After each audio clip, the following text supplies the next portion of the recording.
אז מה קורה חברים? כאן דה בלוגר ואנחנו בסרטון חדש של הערוץ, ולמעשה זה הסרטון הראשון אחרי פתיחת הערוץ.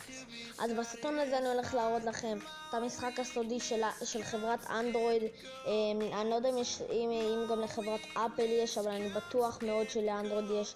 אז קודם כל אתם נכנסים להגדרות, יורדים הכי למטה, ולמטה יהיה כתוב לכם אודות הטלפון.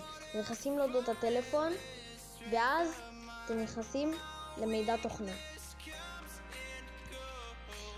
ולמעלה יהיה כתוב לכם גרסת אנדרואיד. זה לא משנה איזה גרסה יש לכם.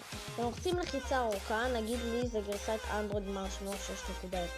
עכשיו יהיה לכם עיגול עם סמל, וגם יהיה לכם את הרקע כאילו של המסך שלכם, של המסך בית. אתם לוחצים הרבה לחיצות ותראו מה יקרה. פותח לכם משחק, וזה המשחק הסודי. נגיד המכשיר שלי זה LG, החברה שלו. ויש גם סמסונג ומייזו ושיומי וכל החברות האחרות.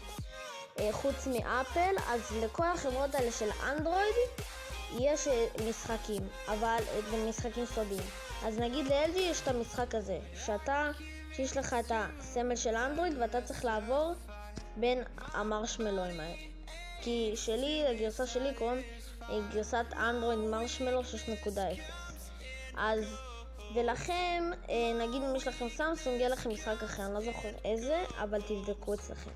תעשו את מה שאני אמרתי לכם ותראו איזה משחק יצא לכם, אני לא יודע. אוקיי, וזה המשחק שיש אצל LG. וזהו חברים, אני מקווה שנהניתם מהסרטון. תיתנו לייק וסובסקרייב.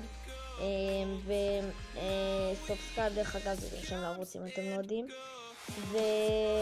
וזהו, אז אני מקווה שתאהבו את התוכן שלי שאני מעלה בסרטון ובכל הסרטונים האחרים, ונתראה בפעם הבאה, ויאללה ביי.